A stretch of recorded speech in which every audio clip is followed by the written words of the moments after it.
I'm like, dear family. It's your brother, Landon Next. This is NationTown TV, right down to the modern times, brought to you as always by NationTownSto.com. Log on to NationTownSto.com. Shop with your nation, with your brothers, and get what you need, man. We have personal care, all black owned, nation owned personal care products. We have apparel, the world famous bean pie, two variations of it.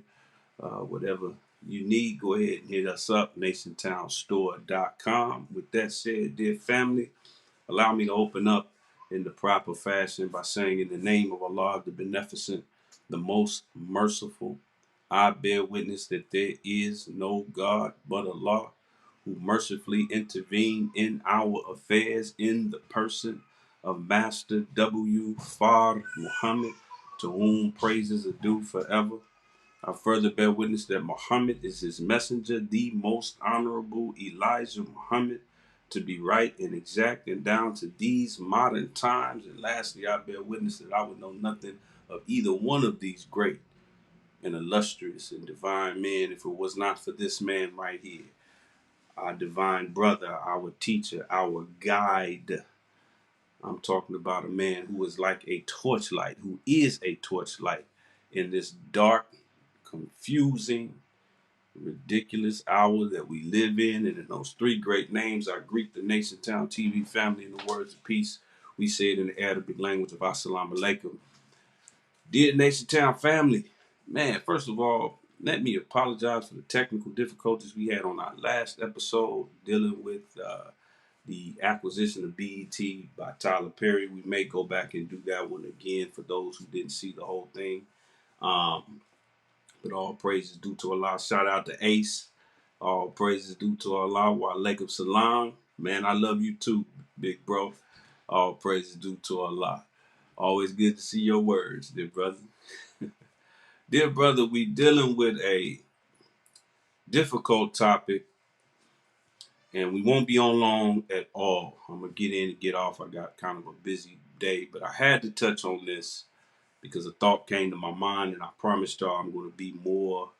I don't do, knee-jerk reactions to things that happen in the media. That can be dangerous. It can be insensitive. It can cause more problems than good. But at the same time, in order to be a lot more consistent with the NationTown TV family, and y'all deserve it. When I have a thought, a lot of times I have thoughts on certain things, and then I hold off on it, but then I forget the thought. So I'm like, man, I just got to jump on, especially if it's a thought that doesn't run the risk of being, too crazy. Many of you have heard about the recent situation with a submersive, which is like a mini submarine that was a part of the Ocean Gate Titan company. And what they do is they sell these ridiculously priced tours with a mini submarine vehicle about the size of a minivan.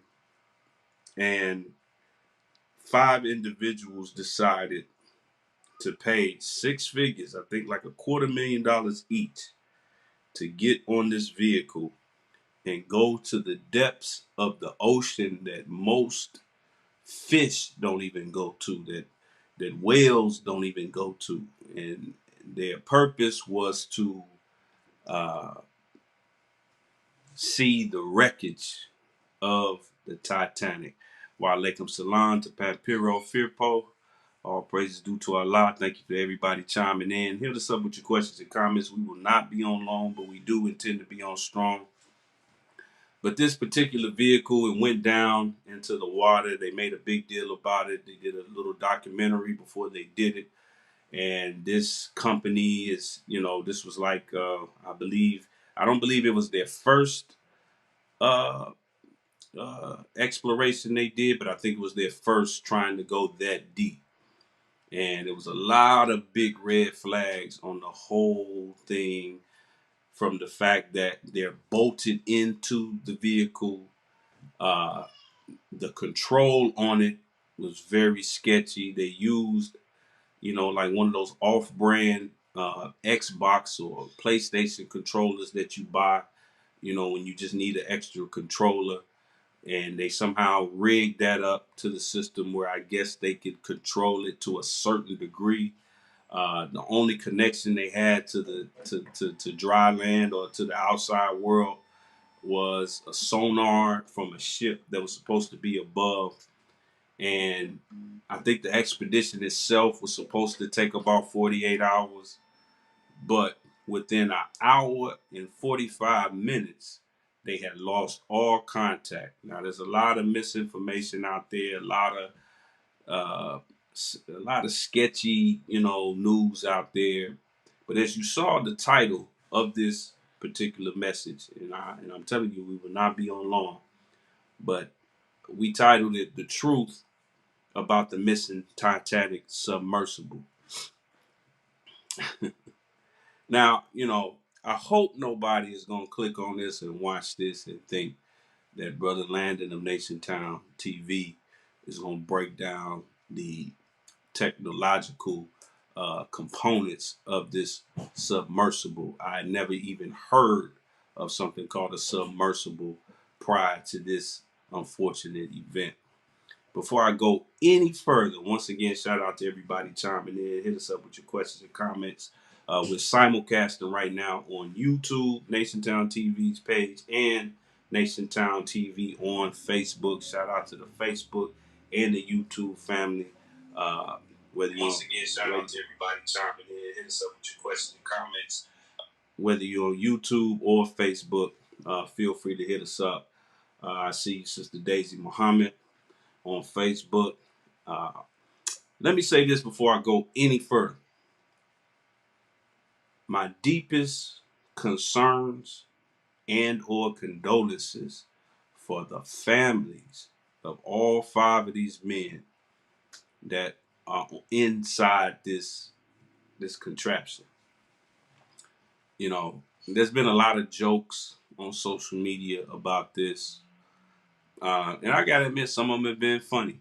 I'm the kind of person, I'll laugh at anything that's funny. I love to laugh.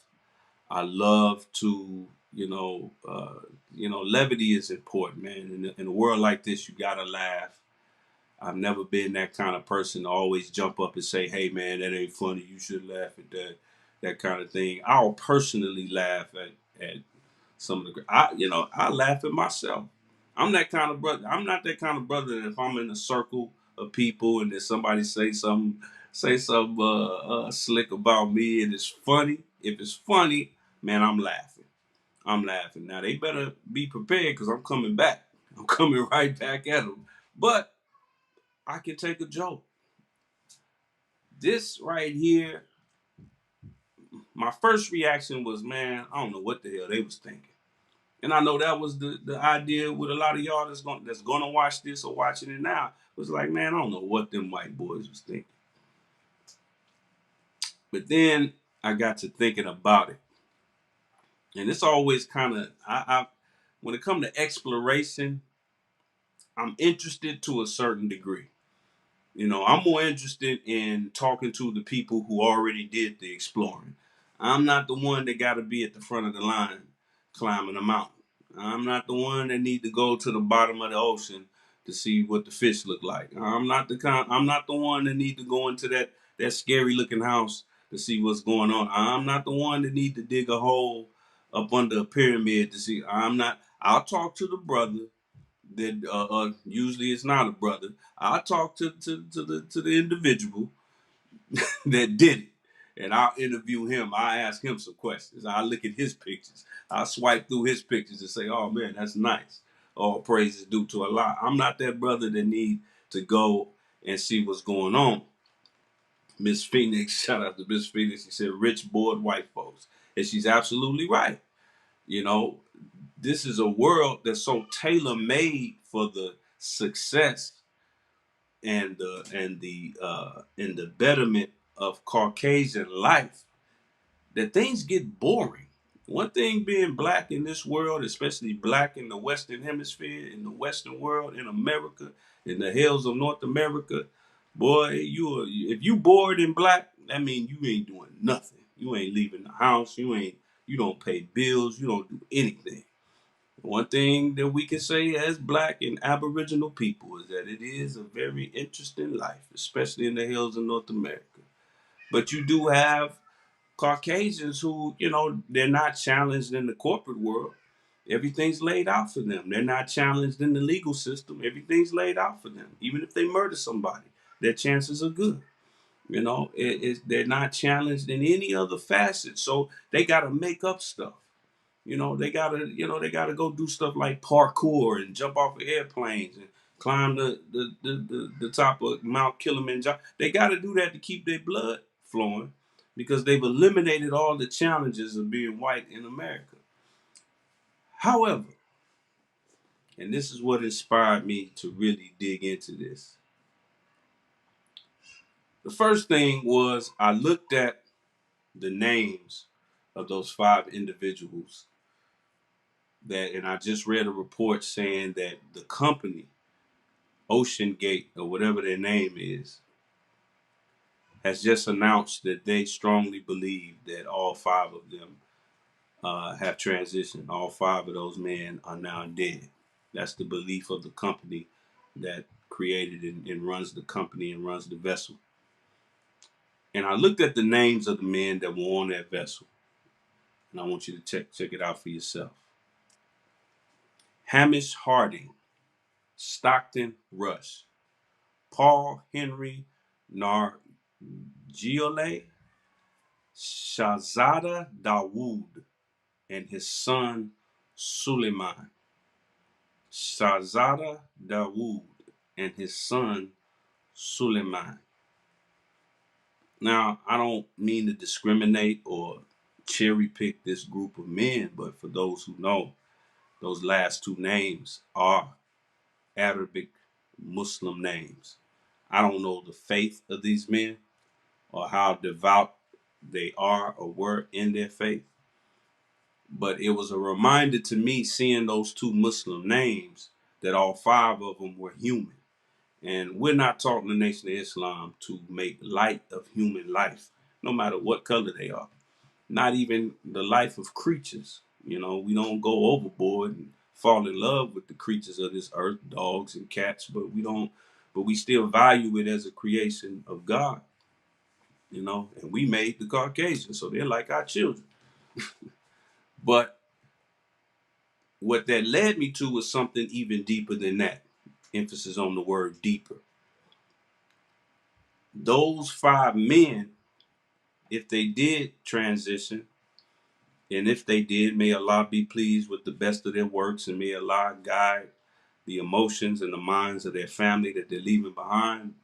But if they did transition, which is looking like they did, their bones are now at the bottom of the Atlantic Ocean, along with the hundreds of millions of bones of our ancestors who were murdered or committed suicide across the Middle Passage of the transatlantic slave trade. I'm going to give you a moment to think about that.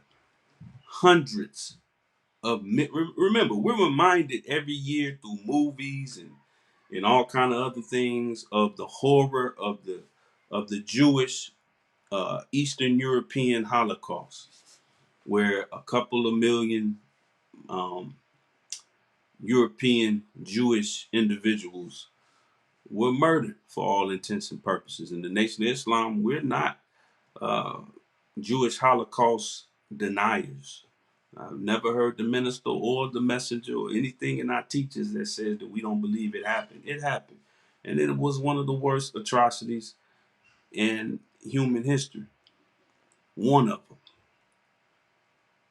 But the transatlantic Holocaust, the Western chattel slavery Holocaust, the Middle Passage Holocaust is without question, without doubt, the worst atrocity ever inflicted on a human being in history.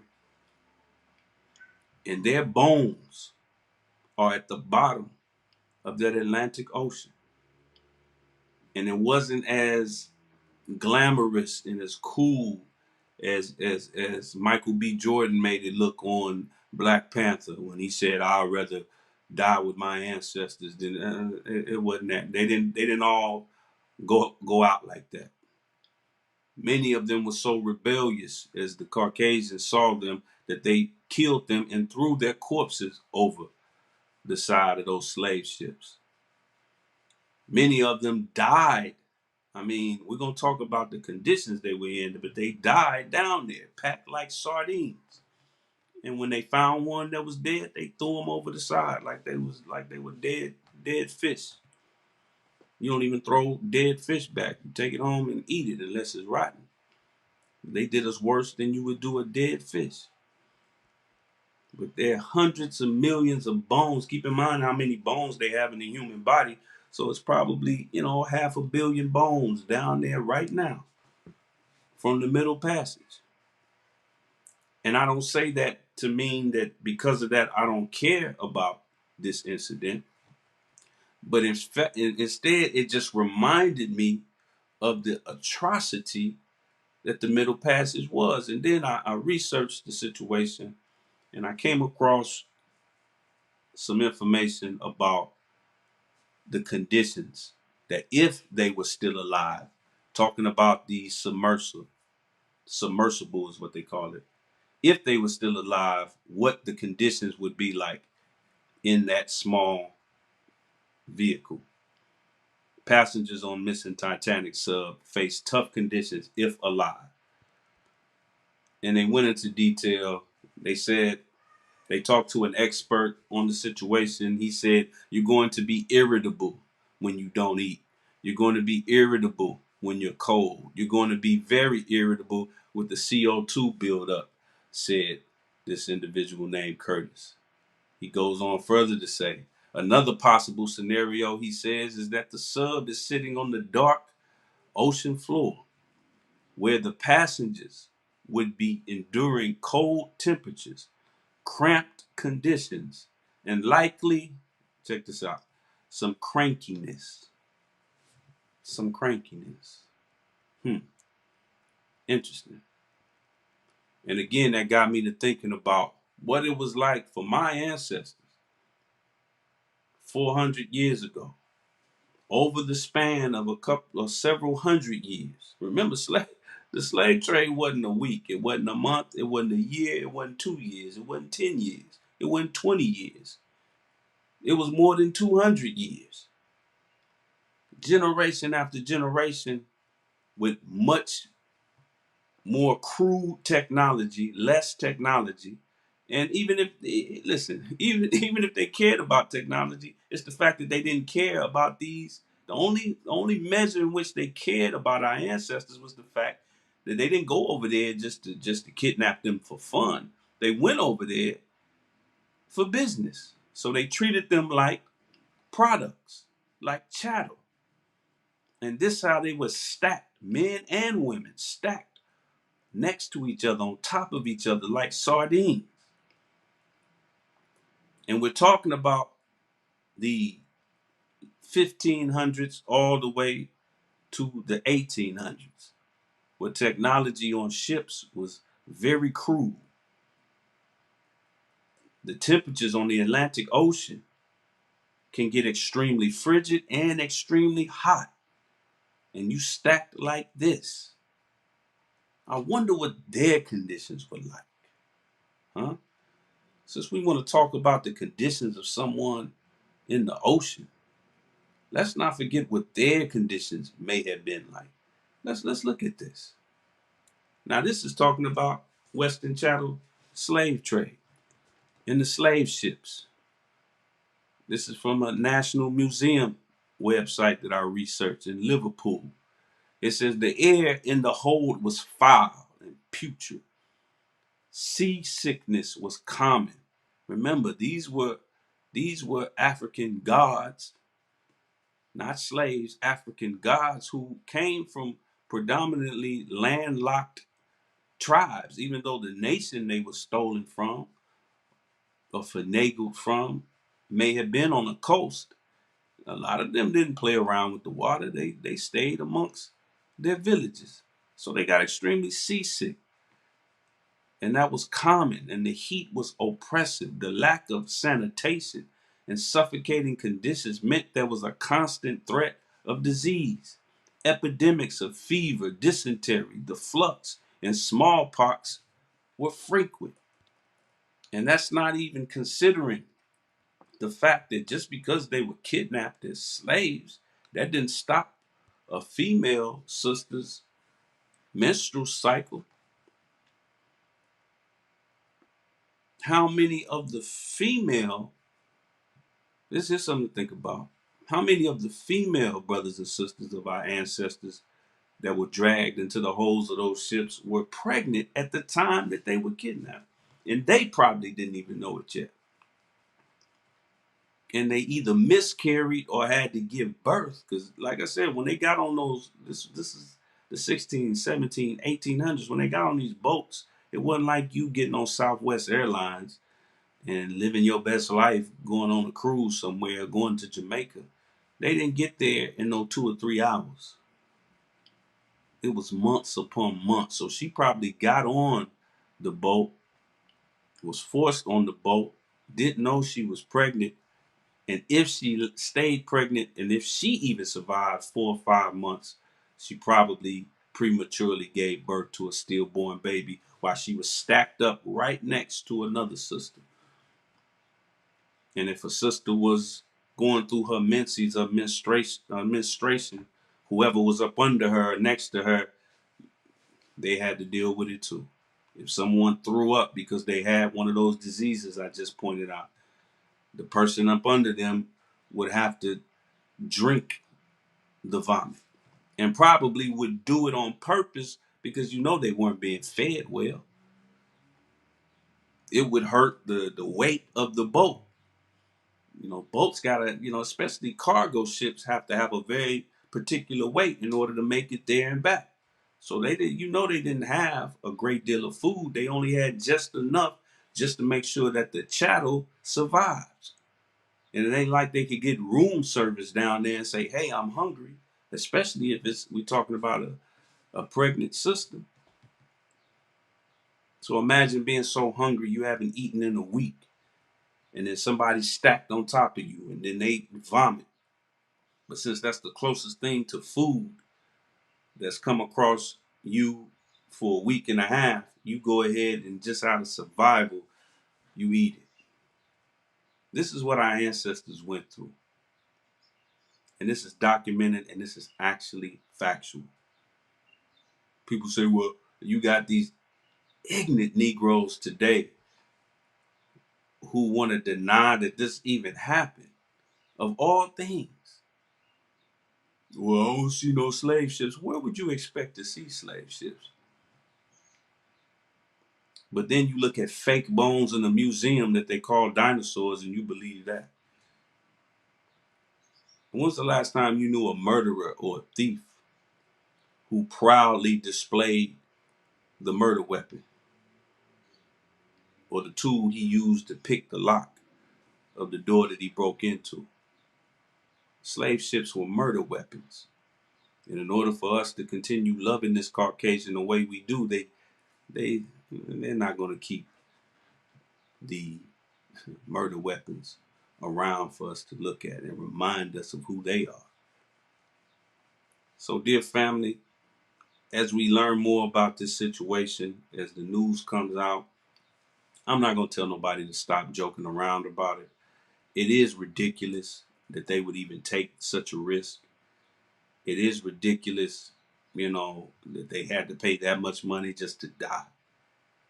It is ridiculous to even want to go that deep. Do you know if you took the Empire State Building in New York and turned it upside down, you could stack, I think, about 10 or 15 Empire State Buildings on top of each other. And that's how deep they are right now. But they're not alone. Even in death, they're not alone down there. They are down there with our ancestors. Which brings me to my last point. and I'm gonna get up out of here. That your master that you love so much, even though we had information about this for almost 100+ years, they gave you permission a couple of years ago to celebrate something called Juneteenth. Now, if you from Oklahoma, Texas, Arkansas, Louisiana, that area of the country like myself, Juneteenth is nothing new to you. I used to make fun of, well, not make fun of, but I used to look at black folks who celebrated Juneteenth back in the 90s and you know, in my hometown, Tulsa, Oklahoma. And I used to be like, look at them with that silly little thing. But now I got a measure of respect for them because they celebrated Juneteenth without Caucasian permission. And now I see us all celebrating it now because Massa said, go ahead and have your little day. But even the day that Juneteenth signifies, there was still slaves who were legally indentured slaves all around America, including northern states like New York. Yeah, Sojourner Truth. Look her up. I know you heard of her. She was a New York slave. Juneteenth didn't mean nothing for her in her lineage. But if we gotta come up with a new holiday, and regardless of Caucasian permission, I don't give a damn about what the federal government tells me I can celebrate. The same federal government that legalized slavery and allowed Jim Crow and to this day allows the prison industrial complex and all the things and the gay agenda and all the things that are haunting us today. I don't give a damn about them giving us permission, but I think we should come together and we should establish our own Black National Memorial Day where we remember and study and celebrate the life of those who were lost in that Middle Passage, all the way from in all Caucasian oppression in the last 400 years, from the Middle Passage all the way down to gangbanging today. What? What do you mean, Brother Landon? That's black on black crime. No, it is not. There's really no such thing as black on black crime. That's nigger on nigger crime. A black man would never murder another black man willfully without being attacked. No. These are niggas who are made tools and slaves of the Caucasian in his way, and they're hurting each other. No different from the slave catcher back in the days of slavery. Oftentimes we compare the black slave catchers to black police officers today or black COs in a prison. Nah. When I look at our brothers and sisters that are willfully murdering their own people, but then if they get enough money to go shop on the other side of town around white folks, they carry themselves like Tiger Woods, and they feel proud that they got to hang around white folks for a day.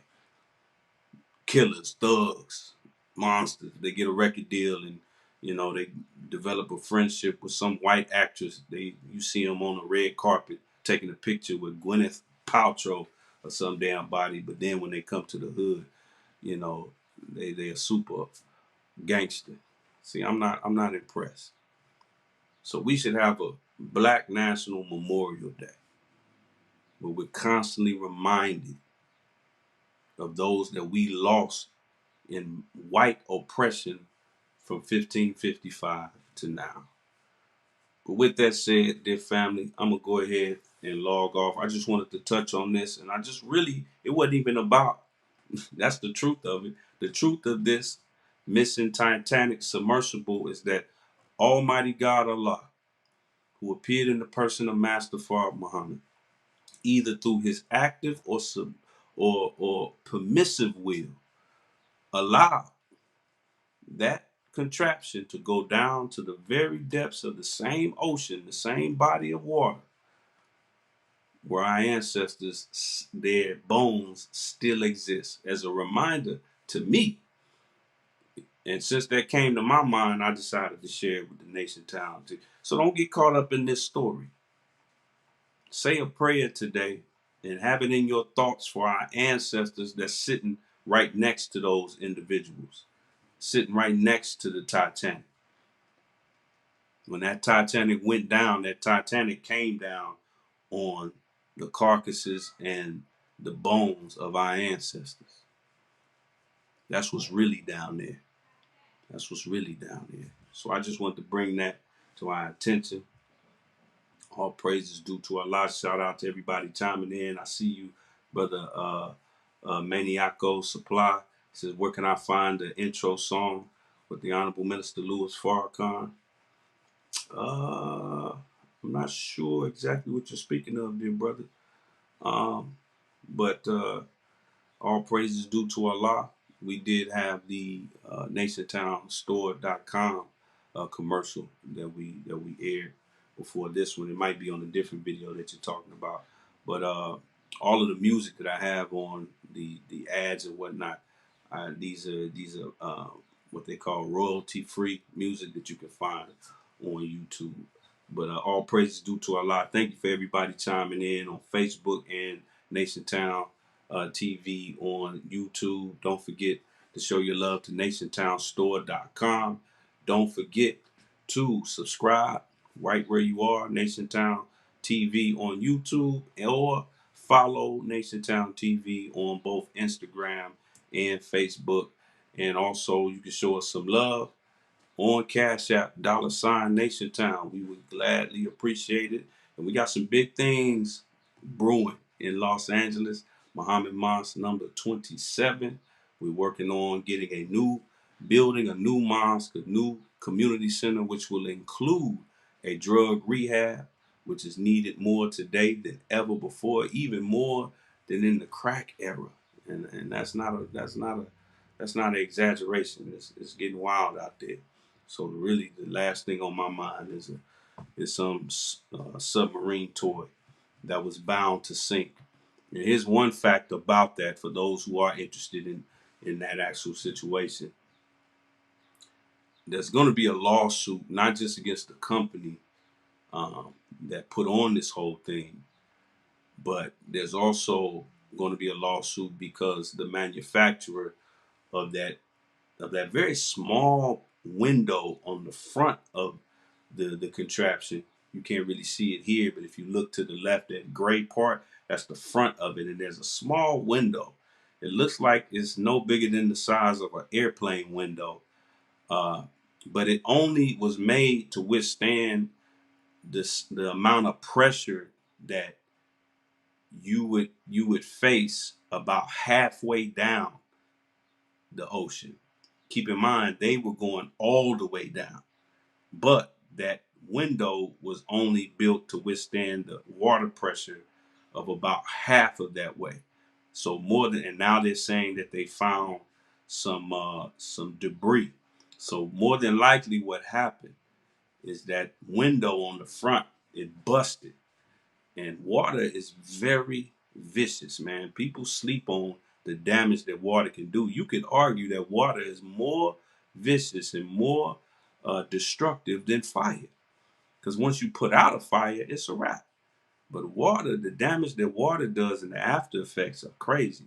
But if that exploded, if that glass exploded, there's a chance that it busted up the whole thing.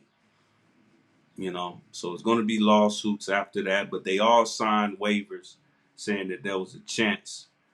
Yeah, exactly. Pampero Firpo says that laundromat washing machine window, exactly. And that's probably literally what it was. And I'm not making jokes. That's probably what it was. When I saw it was a small documentary that they did before it went down. They went all up in there and they noticed how a lot of the parts were makeshift. Now y'all know, and I'm done after this. Y'all know NationTown TV. Y'all know your brother. I'm always gonna find a way to steer the conversation back to black economics. Now look at how we act when we go into black businesses, whether they're, brick and mortar businesses or online businesses. We go up in there with white gloves on, so to speak. We find a speck of dust. If it's a restaurant and we order 5 packs of hot sauce and they give us 4, we say, I ain't see, that's why I don't mess with black businesses. They ain't got no customer service. They don't never have what I need. Now here these Caucasians spent $250,000 to go to the bottom of the ocean where nothing is alive except for what God put there to be alive. $250,000 in a machine. I know dope fiends and crackheads in South Central Los Angeles and North Tulsa and Southwest Atlanta that could put together something better than that. And it looked like it was put together by a dope fiend. And I'm not even being facetious. Come on, a PlayStation controller, or off-brand, not even an actual Sony or actual Microsoft Xbox, but like the off-brand one, when you can't afford the official one, but you just need an extra controller because you got some homeboys coming over. That kind of controller. They showed duct tape, literally duct tape, where computer boards were duct taped to the wall. There's you don't think that if you go in there, there's like a control panel and screens and buttons. There's one button that sends one sonar message up to the boat that's supposed to be, hovering over it. And that boat lost all contact in an hour and 45 minutes. I just want y'all, and listen, white folks are going to keep spending their money with their own people even after this. They gonna keep taking, joining summit groups to climb mountains and to go into the water and to go all kind of other places, and they gonna spend top dollar to do it. Let's remember that before we go into a black business and spend $25 and then expect to walk out with a brick of gold, and perfect customer service, and then we write off spending money with our own people for the rest of our life. Let's have the same ingenuity of Caucasians who will pay. Keep in mind, that's what the Titanic was. The Titanic tickets were nobody could afford a Titanic ticket unless you were today's equivalent of a billionaire. The Titanic wasn't a MARTA train. It wasn't a city bus. That thing cost a lot of money, and everybody that died, other than the workers on the boat, were extremely rich. But that has never stopped white people from spending top dollar with their own people to get whatever it is that they want. So that's our economic tidbit of the day for NationTown TV. So I met my economic quota. So we're going to go ahead and close out, dear family. Thank you all for chiming in. We may or may not, I got a lot going on tomorrow, but we may or may not tap in with y'all tomorrow, but we may do so with a different topic this coming weekend. Just stay tuned. That's why you got to hit that bell, and you got to subscribe on YouTube. You got to follow on NationTown. So when I do go live, boom, you get that notification. And of course, you can always come back and watch it even after the live. For those of you in the Los Angeles area, please feel free to come out to 8039 South Vermont, Los Angeles, California, 9044. 0044, good old South Central Los Angeles, the most wonderful place on earth. And your brother will be delivering a topic in lieu of our beloved Western Regional Student Minister Abdul Malik Saeed Muhammad. And if it be the will of Allah, I will be delivering this topic, a heavy topic. It's one of the 3 foundational elements of the teachings of the Most Honorable Elijah Muhammad, which are the knowledge of self, the knowledge of God, and the knowledge of the enemy. I already did one called the knowledge of self. This is the knowledge of the enemy. So come on out. I may have the link available in a few months, but if you in the LA area and you want to see it and you want to see it live, come on through. We also have a free gift for all of our Nation Town guests. Thank you, dear brothers and sisters. I appreciate your time. Share this message on YouTube or whatever platform you have. Have a safe and productive week and weekend. Again, this is your brother, and I leave you as I greeted you in the words of peace. We say it in the Arabic language.